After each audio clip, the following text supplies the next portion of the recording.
Hello everybody, and thanks for joining us today. The subject for today is something I think everyone has come across as far as processing payments, etc., on a regular basis, or maybe membership, things like that, which is pledges and auto deductions.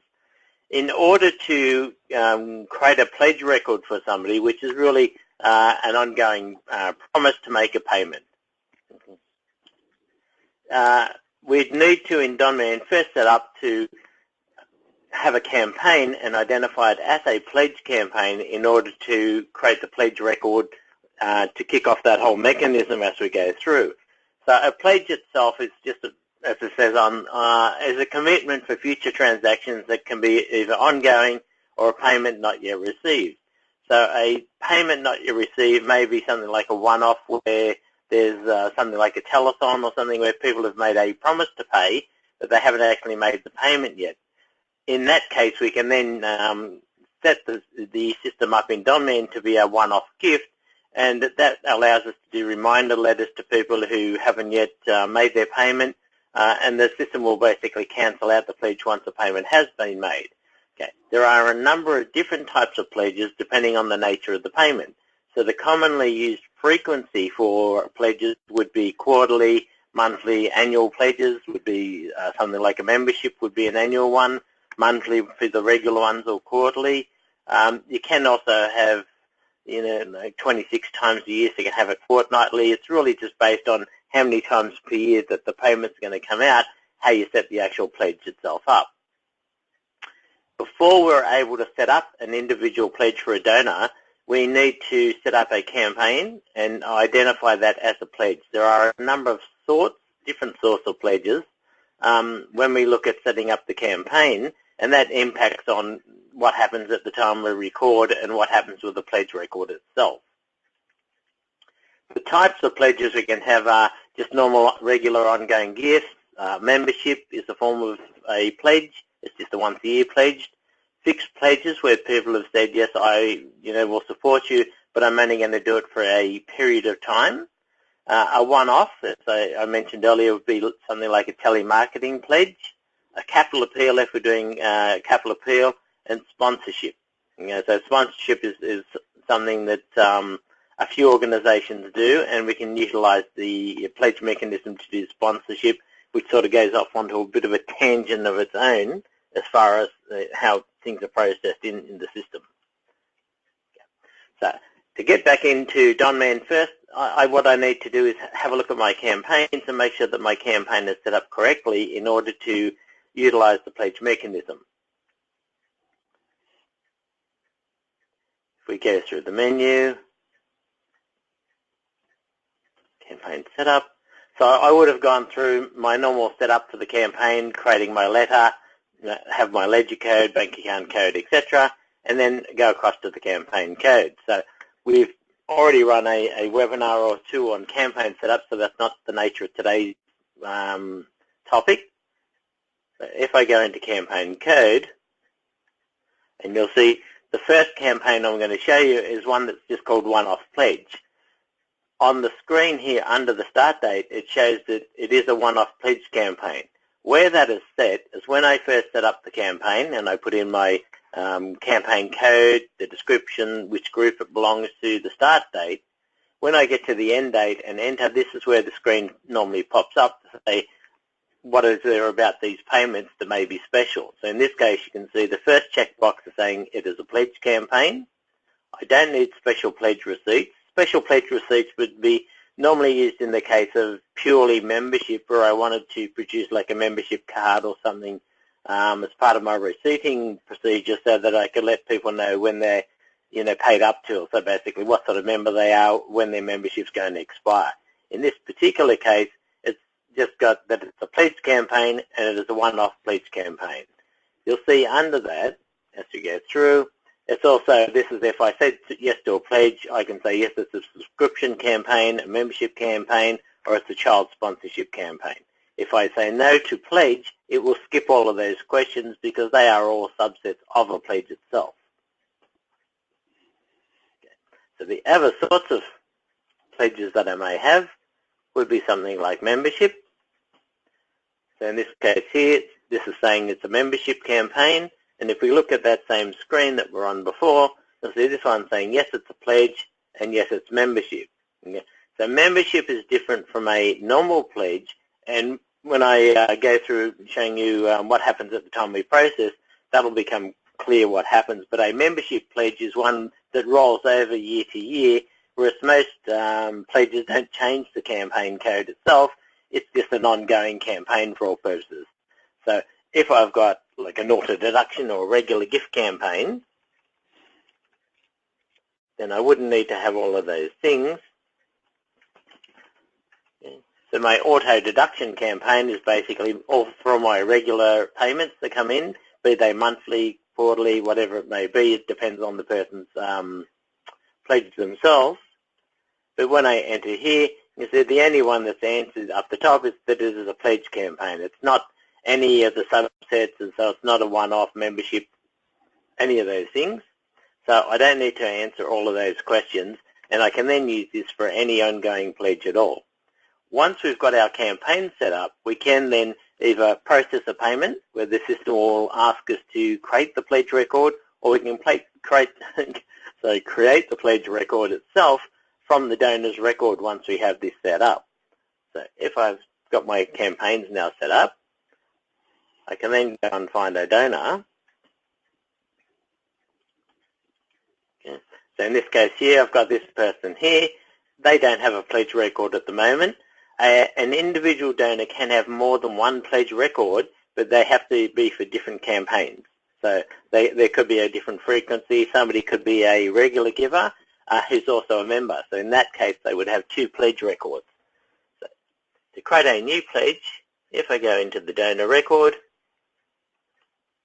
enter down, the first thing I need to do is then select which campaign I'm going to use for this. So if I were to go through and say this is going to become part of my regular pledges, I could do auto deduct, fill in the details from there, which I won't do for this one because auto deductions is something Murray's going to sort of take you through a bit further later.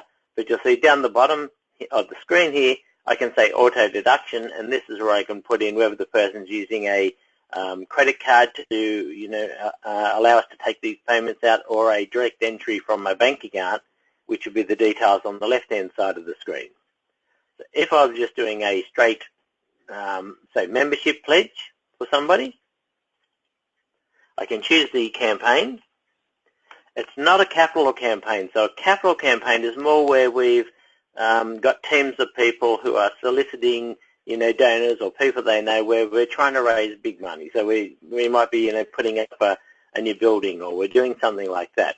If I've got that, then my campaign up the top here would normally be reflecting the nature of the capital campaign. So it might be called, CAP 2017 or something like that.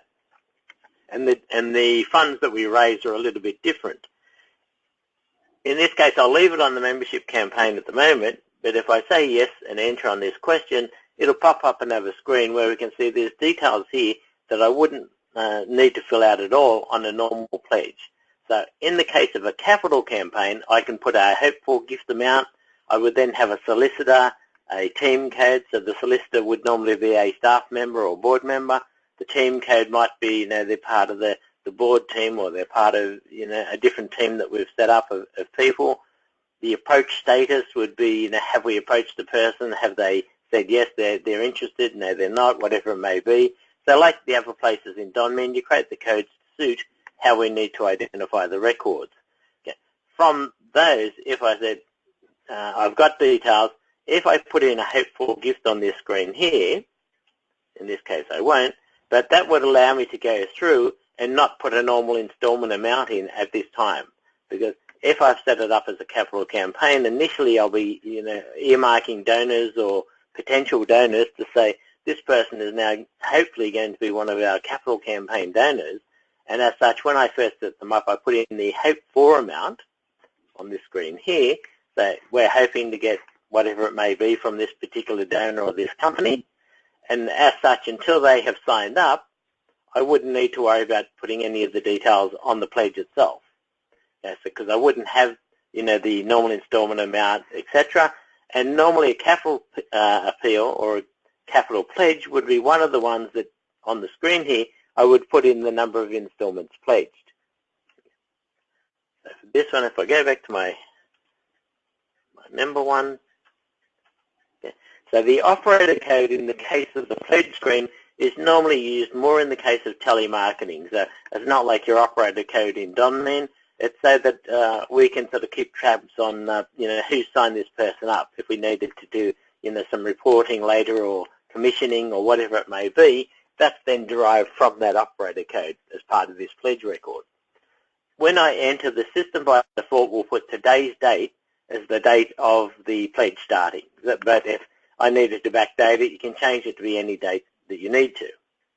From there, the normal installment amount, if I said in this case $50, and then how many times per year is the person going to pay? So if it's a monthly one, it will be 12 times per year. And then the system will take me across to the date of next gift. In this case, because I'm not processing and I haven't received the payment yet, the date of next gift will be the date that we do the normal deduction. Okay. So if in the case of an annual pledge, where I've got 12 here, this may be, say, 15 for next month or 15 for this month. So when we do the auto deductions, you normally don't sort of do, 4 different runs or a run every day. There'd be a nominated time of the month that we would run these auto deduction batches to do all of the banking for those on one day, which means the donor then has an idea that, the money is going to come out or be deducted or show on their credit card around the same time every month.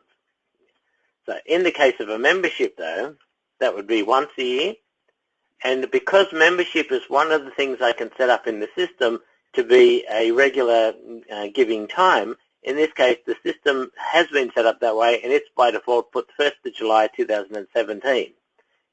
With membership, I can also set it up to put in a grace period, which means if the person had joined in, say, May or June, the system will by default then make the date 1st of July 2018. So depending on what threshold I put in there, the person will then receive, a month, a year and maybe a month or 2 months membership, rather than joining and then 2 months later we're asking them to pay a full membership again, because that might be seen as a bit asking too much from the person.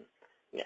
So when I do a normal gift, though, as you saw, when I did 12 times, the system didn't put any date there at all. So the same sort of thing, I can put the date of the next deduction that's going to come out. With membership, we can run one of 2 ways. We can have it where the date that I start is also my renewal date next year. So then when we do reminder letters for people, we choose everyone from the 1st of April till the end of April. And, you can manage the membership ongoing basically through the year, or we can have it so it's all at one time of the year. Okay. 1st of July is probably not a great date.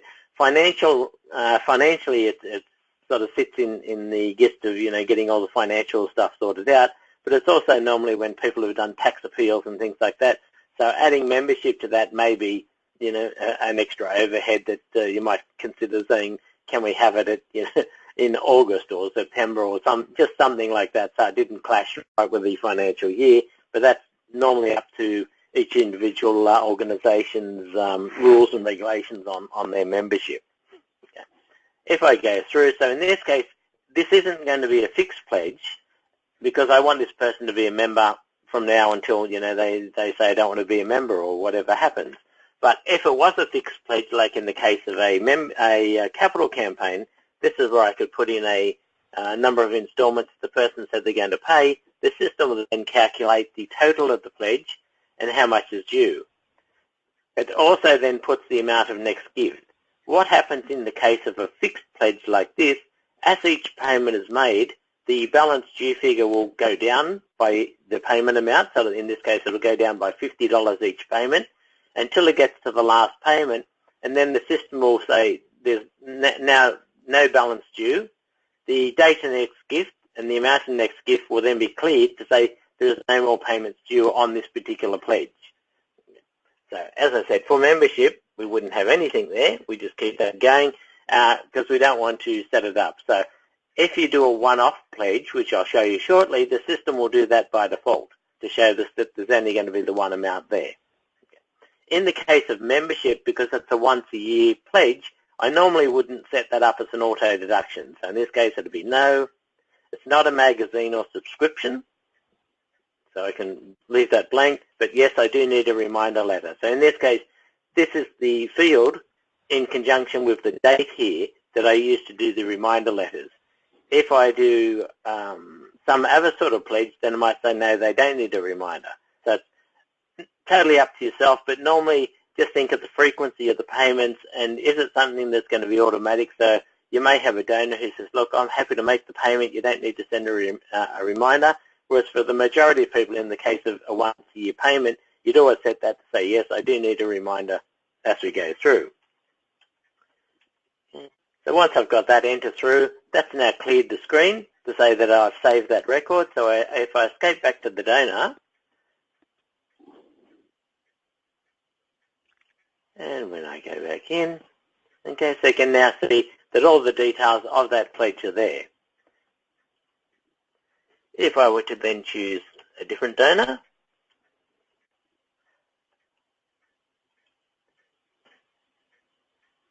and a similar process, but in this case I'll do the one-off pledge, so we can then see the difference between these two.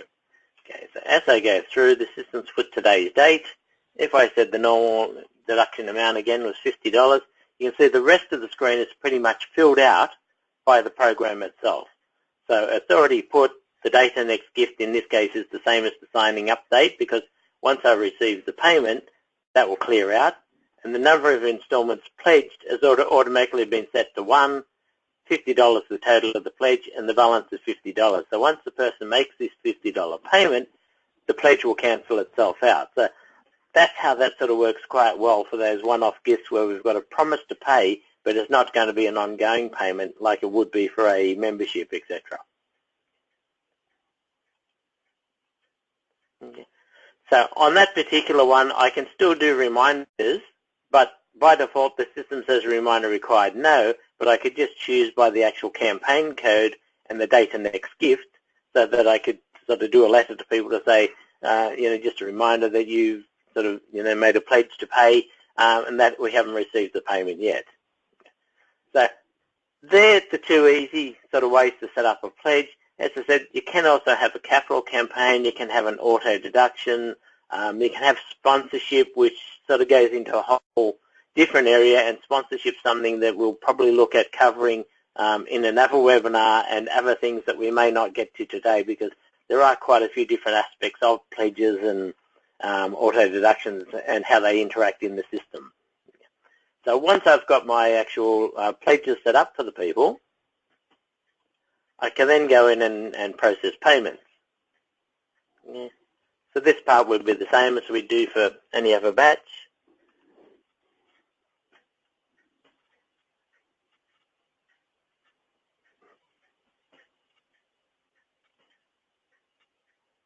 Okay, messages in the background. So yes. So then in this case, if I said I'm going to do 2 payments, $1,200 would be nice, but in this case, $100. So whether it's banked or pre-banked, so at this stage, setting up the batch is the same as you would do for any other processing. It really doesn't matter as we go through. Okay. From there, I could then go through and find my donor again. Okay. So in this case, I've got this donor here. He's got the membership. Yes, I know. He's got the membership pledge record. And if I were to process a payment, so in this case, to set this person back so we can sort of see what happens. Okay. So as I now go through,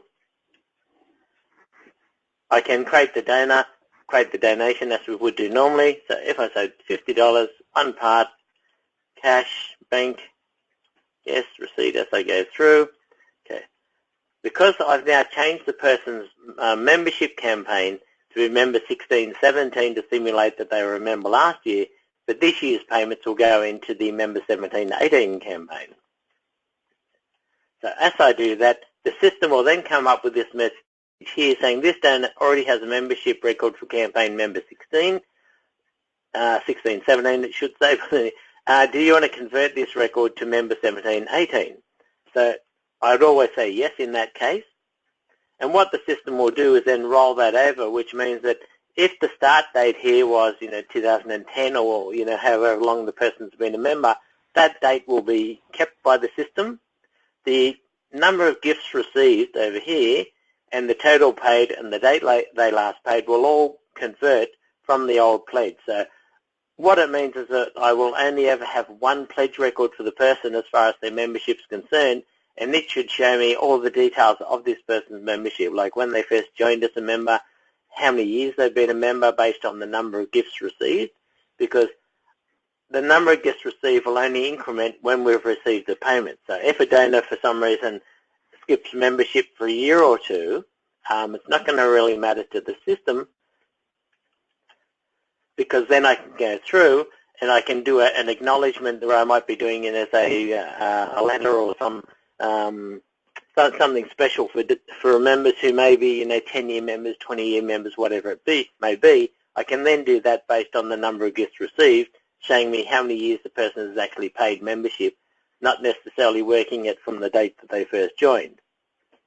Because this is now a one-off pledge, you can see that on the screen here, the system, because I changed this particular pledge today, came up with a message about, do you want to leave the date? So I've said no, and you can see it's now incremented it up to one payment period, which will be 1st of July next year. Yeah, so as I go through, enter. So that's the only difference. If perchance I had reached that stage on the screen and the person didn't have a membership at all, the system would come up and say there's no pledge record found for this person. Do you want to create one? Yeah, so I'll go through. Okay. So if I were then to choose a different donor,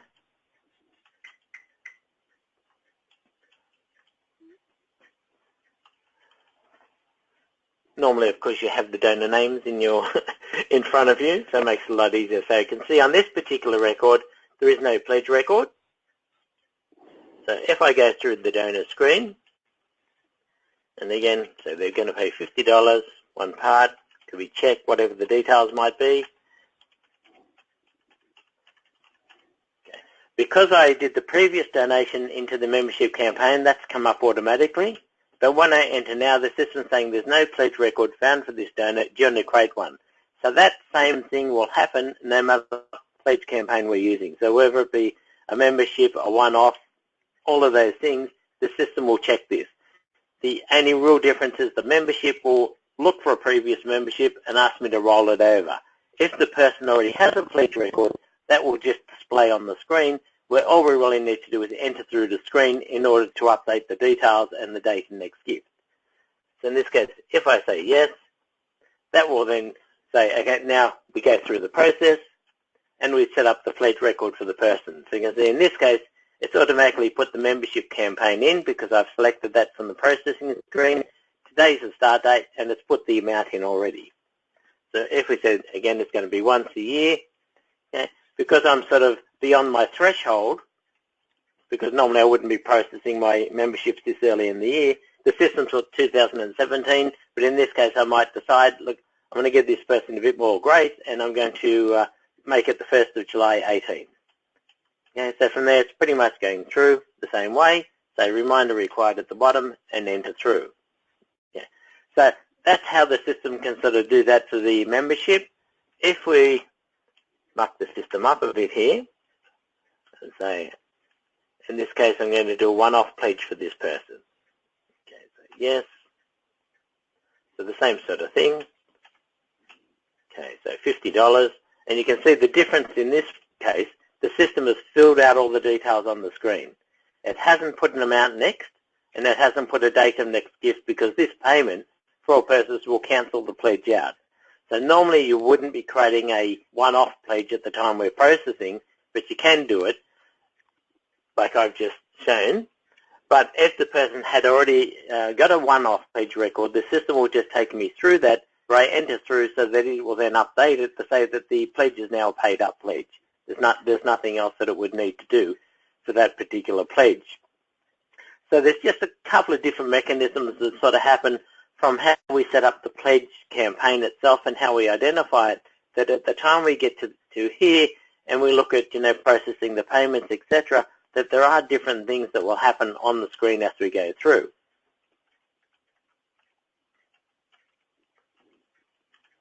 Okay.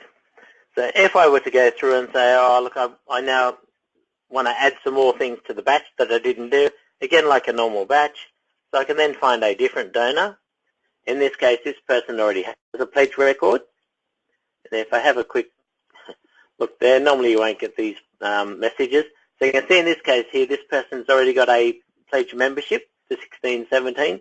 So if I said I'm now processing this person's payment, which is vastly different to the previous person, I can then go through and say, yes, they're paying whatever the amount may be, the pay method. Okay, so we get back down to where the pledge is. So yes, we're now putting them into the Member 1718 campaign. The same sort of message pops up saying they already have one. So as I enter there and the system comes up with a screen, you can see in this case that it has kept the date that the person started their pledge and that they've already, in this case, paid membership for 1 year previously. The details on the screen as far as let's put one. In this case, it's having a bit of a hissy fit because I haven't put in the amount on the donation screen that's matching the normal instalment amount on the actual pledge record. So in this case, it's still one time per year. The date's changed to 2018 because it's already sort of set that way. Yeah. So as we go through, the rest of it updates from that. So it really means that when I do this, any sort of membership will just roll across, so we'll be able to keep all of those details. The number of gifts received, the total given, and the date last paid won't update until we do the end of day. So the end of day is the one that takes care of updating all of those things. So as well as updating the donor record, the donation, the campaign, it also does the pledge record and those fields within the pledge. So then we can come back, when you're finished processing and have a look at those, and you'd be able to see all of those fields have been updated from that.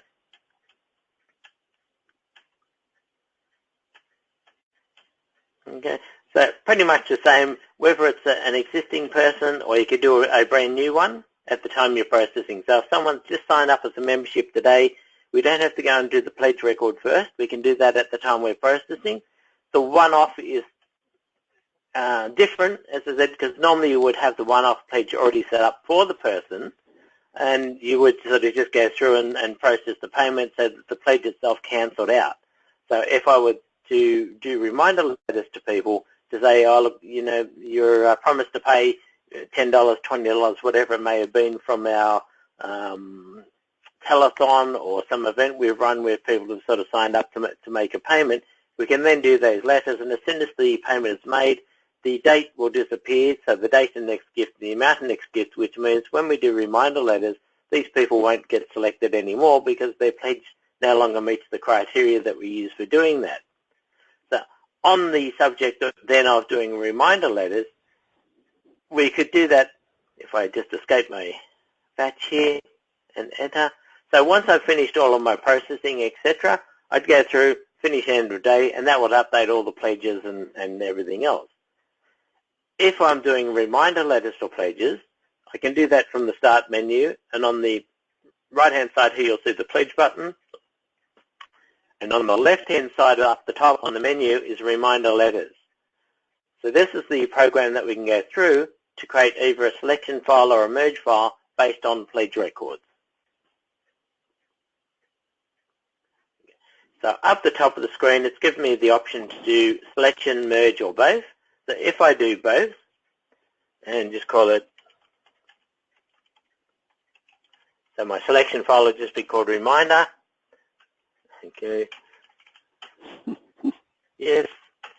And then the text file will normally always be called the same. So whether you call it Reminder Text or you call it, membership, whatever it is, normally the name will stay there, because when we set the document up to say, use this data file, we don't want to keep changing that every single time. Okay, so the file exists override.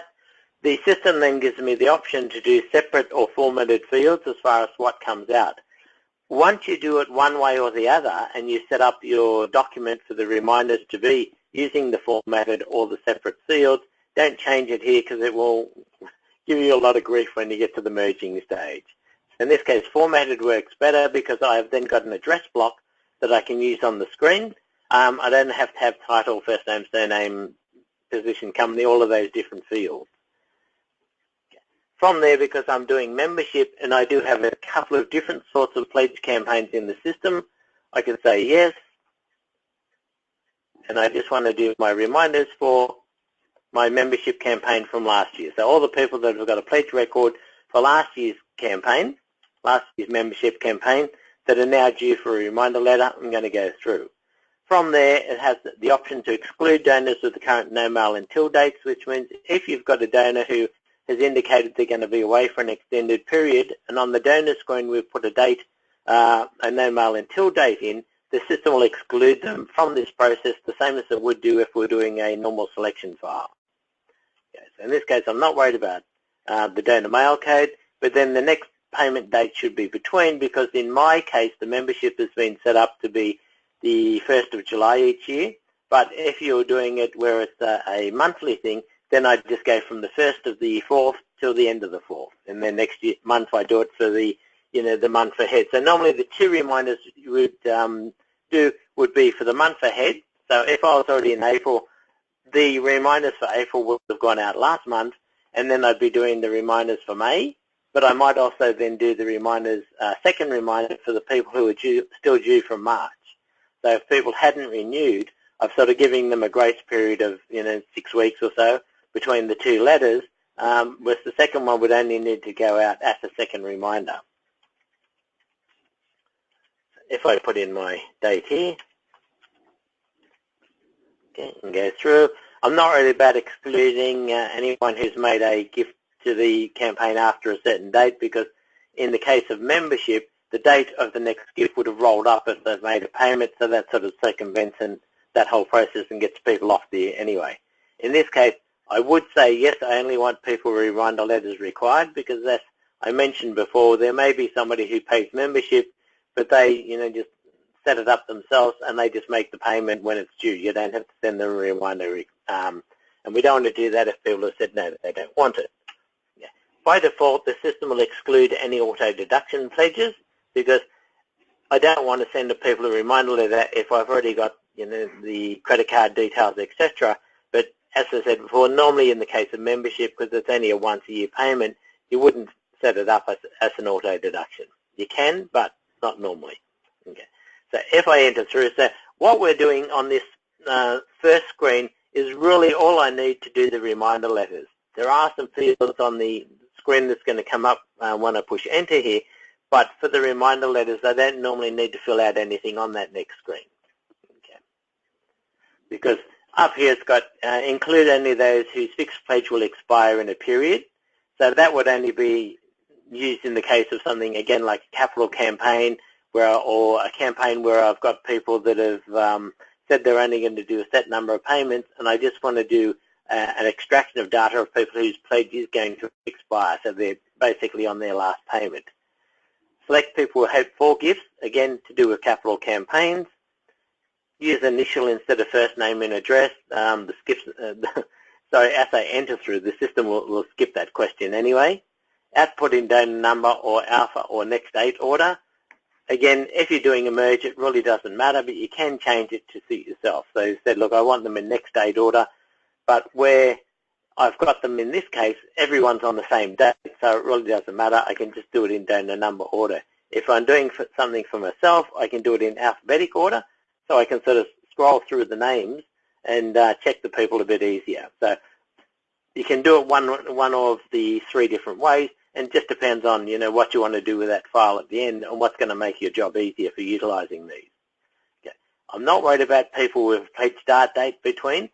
That may be used if I hadn't filled out anything on the previous screen where I could choose by the campaign, but said I'm only looking for people who've started a pledge in the last month or so, where I might do a welcome letter, something different for members or for a different group of people, depending what it is. Select normal installment amount between. Again, I wouldn't need to worry about this for membership, because I may have 3 different tiers of membership, And when I do the letters, I want to do the membership to all of them. The reminder letters, so to all of them. So if I enter through this screen, and down the bottom it's got load, word, and merge, so yes, my reminder document. So if I say yes, so the fields coming out are very similar to other fields that come out for the merges, where I've got my address block, my date, salutation. But in this case, you can see I've got fields related to the actual pledge. So I've got the next due, the donor number, the amount the next due, how much they've given in the past, you know, the total that's due, total pledge. If it was something to do with a set pledge or a fixed pledge, then there may be a figure for in arrears, the frequency. So fields that are primarily just coming out of the pledge record themselves that I can utilize in my letters. So most of the time, we don't need to change anything there. So I can just enter and continue. That will normally print out to the screen, or print out to your printer. In my case, probably do both things. So because I've said yes to load, word, and merge, there's my printout in the background there. Okay. That will open up my document, my reminder document, and from there, when it thinks about it, I should be able to just produce the merge and get the reminder letters out to those people. So you can put fields into the reminder letters. Sorry, it's having a bit of a think about opening the document here. But as normally, it would open up my document, okay, with my fields in. And you can have different fields, like I've got here, say the person's a bronze membership, or they may be silver or gold, or, you know, if you've got different tiers of memberships, we can set up the letters to suit so that people get the acknowledgement to, you know, reflect what member level they are. From there would be the same as any other mail merge we do. We go through to finish, edit, all records, and then as we go through, we'll have the different letters where the first person here is a bronze membership, the next person silver.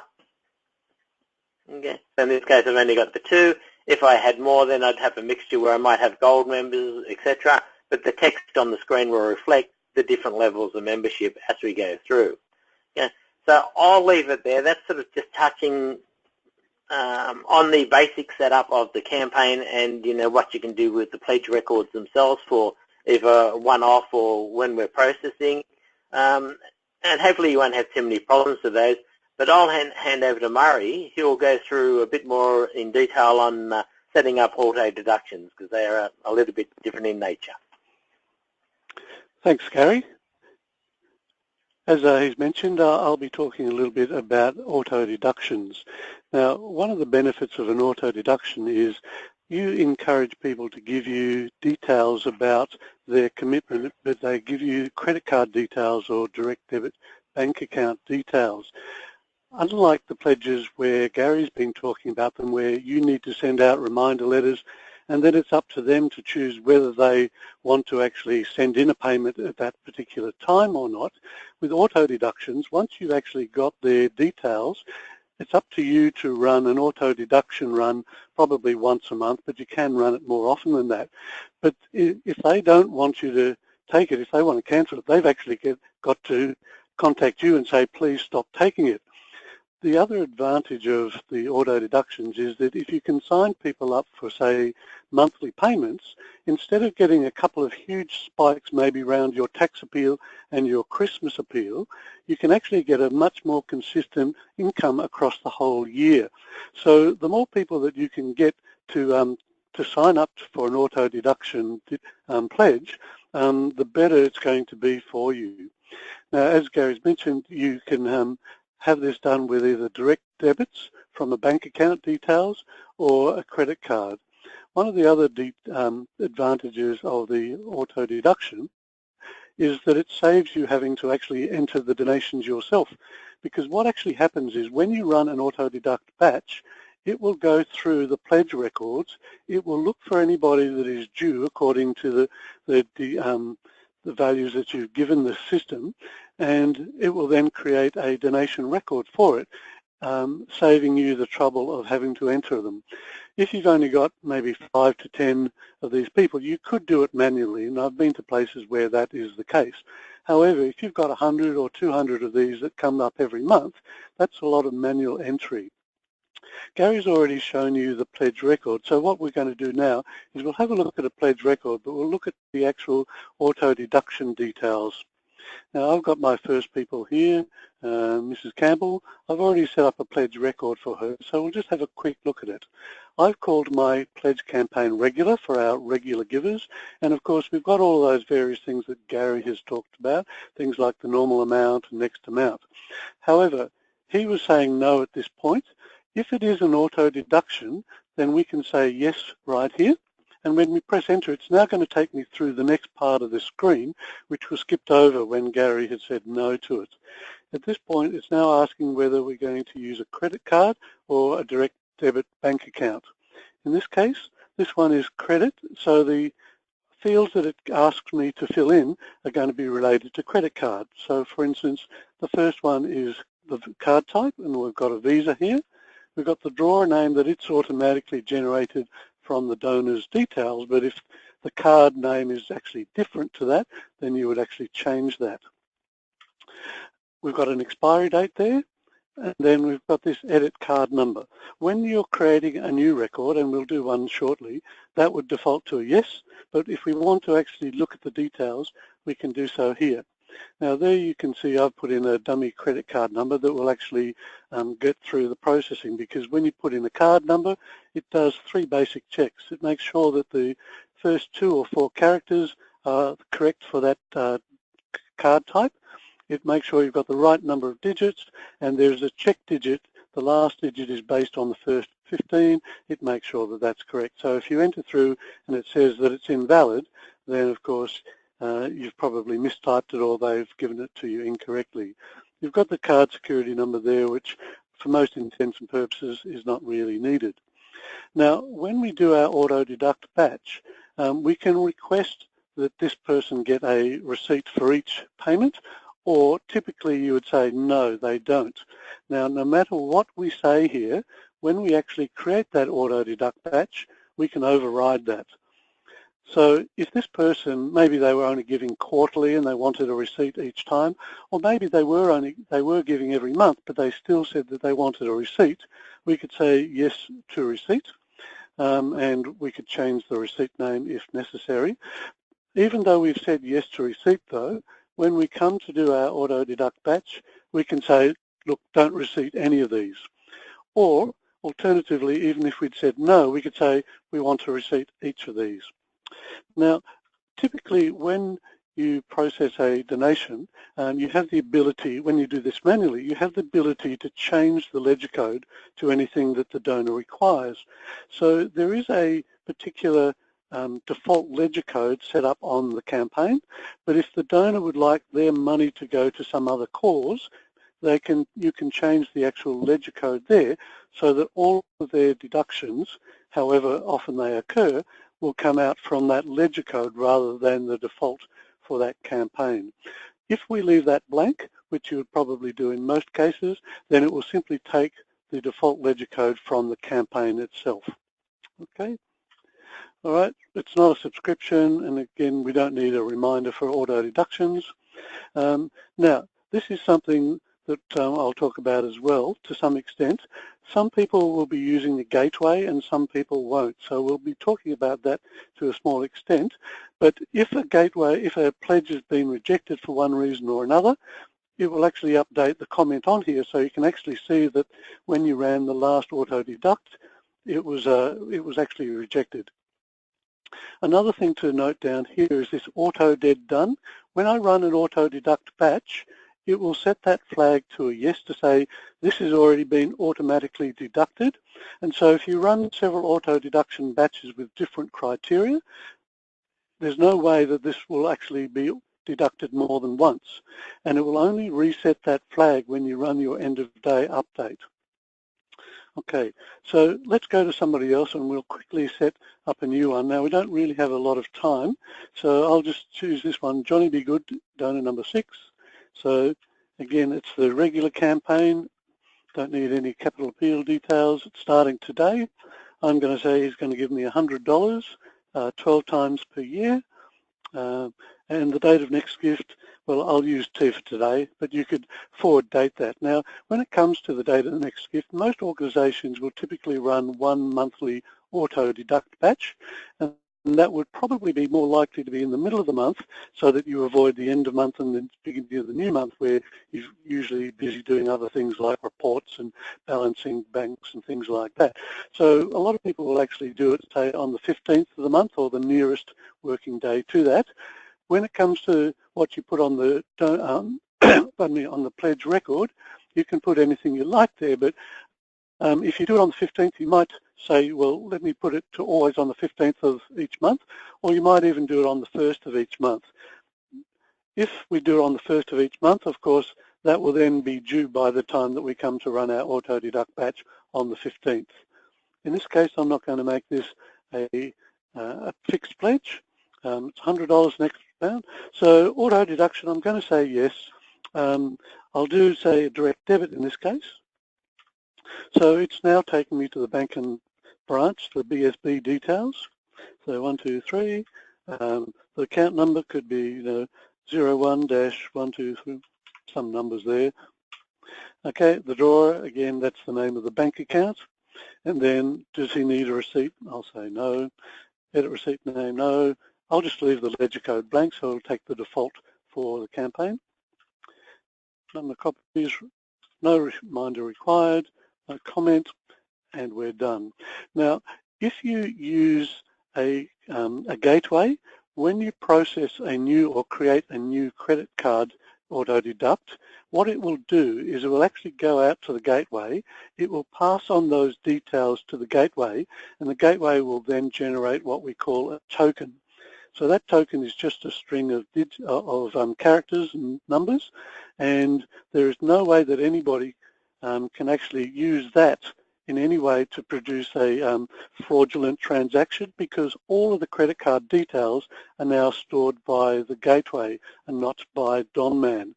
If you don't have a gateway, then it will actually encrypt the credit card number. So if you ever to do, say, a VisRep report on your pledge file and try and extract the credit card numbers, it's going to come out with gobbledygook because it's just not valid, not of any value to you. If you're updating a credit card with, say, a new expiry date or a new credit card because it's been cancelled or it's exceeded it, then when you go with a gateway, it will again send those details to the gateway and produce a different token for you. And when you run the auto deduct batch, it actually sends those tokens to the gateway, and the gateway can then use that information to debit their card. Okay. What we need to now look at is the actual process of running that auto deduct batch. So typically that's found under the donation processing menu, and over on the far left here I've got this auto deduct menu. So when I go into there, the normal one that you would run would be this first one here, the create auto deduct batch. Okay, now I've got a gateway with some dummy details in there. I'm going to run this first of all, well, let me say I'll do it with the gateway. So it's going to try and send the detail of any of these credit card auto deductions to the gateway.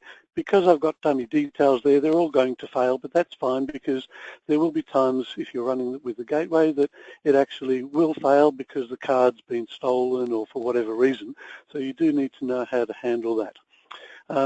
Do I want to select by particular campaigns? In this case, I'll say no because I've only got the one pledge campaign, but if you've got several, you may wish to only run one at any particular time. You might run one at the beginning of the month, one at the middle of the month. That's up to you. I can do both the credit cards, the direct debits, or both. So I want to do both. So this is actually going to look for credit card and direct debit donations. Here's where I can choose how to receipt these. If I say N for none, none of them will get it, even if they've requested one. If I say A for all, then they will all get one, except even if they said they didn't want one, they're going to get one. But if you want those who have said yes to get one, we simply say yes. And if they said yes, they want one, they will get one. If they said no, they won't get one. Okay, do we want to bank the credit card donations? Well, yes, especially in the case of the gateway. If I were to say no, nothing goes to the gateway, it will produce records, donation records, but there'll be no payment. So we should say yes to that. Do we want to exclude pledges with expired credit cards? So typically you would probably say yes, and I'll show you a little bit later, if we've got time, how to actually bring up a list of those people with expired credit cards. So before you actually run this, maybe a couple of weeks beforehand, you can contact them to get updated details. If you deal with Amex, you can say you want to include those and whether you bank them. Same thing with diners. Do I include them, exclude them, or just want those? It will use today's date as the date that it'll check against those pledge records. If you told people that you were going to do it on the 15th and that happened to fall in the middle of Easter, which it probably does this year, you may wish to do it on the Thursday before Easter, but you could still put in here the 15th of the 4th, 2017, and it will still use that date as though you were doing it on the 15th. You can also, if you wish, include donation or pledges that are due up to the end of the month as due today, but normally you would say no to that. But if you say yes, then you want to be consistent and do it each time. Do you want the credit card numbers in full on the report? Well, if you're going to button these into an FPOS machine or do it through the internet, then possibly you would. But I'm going to say no, because most of the time you don't want to show that, because then it's quite insecure. With Gateway, if it's been rejected, do you want to set the next date forward? So it's useful to keep the date current, otherwise if it falls behind it, there are some consequences of that. Some places will actually say no the first time for the gateway transactions, and then maybe a week later they'll try again.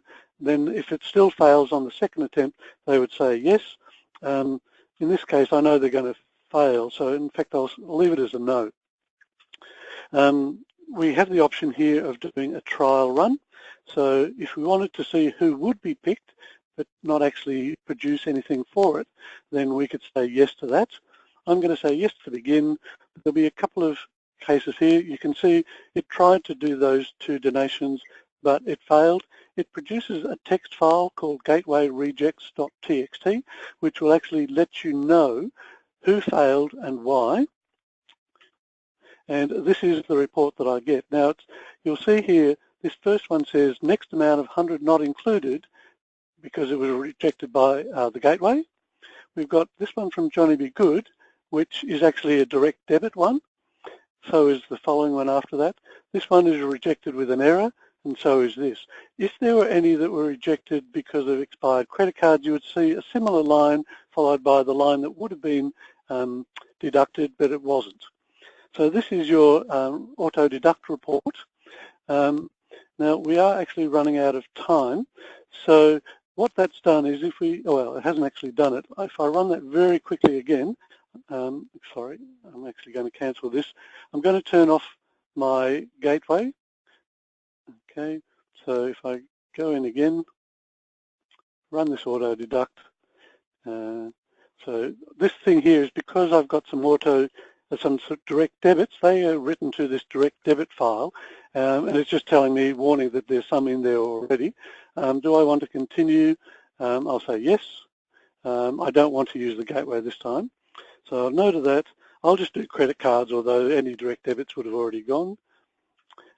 So again, I'm just going to run that. So there, it's picked those, but this time, because it hasn't gone via the gateway, it has actually produced credit card donations for those, and then you would need to, when you're processing your donations, as part of your end of day process, your credit card listing, or you might have an option there to create a file for the bank, they would then be sent to the bank. With the direct debits, you need to create a file for the bank, and that's just done with this create disk for bank. So okay, so you need to set up some details in the system so that you can actually then create that file. It creates an ABA file for the bank, and that then can be transmitted to the bank, and they will then process those direct debits. One last thing, well, two last things. This is how we can produce a list of credit cards that are about to expire. And if you have a problem with a batch, you can undo it through here.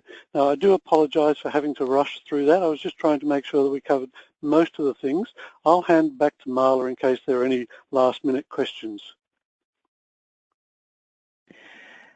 Thanks, Murray, and thank you, Gary. As Murray mentioned, we do have just a minute or two now to take any questions. If we don't get to your question will be logged and we can contact you afterwards to follow up directly. So as I mentioned at the beginning of the presentation, if you do have any questions, there is a question pane to the right of your viewer window in the control panel, and you just type your question in the box provided, click on send, and I will read them out.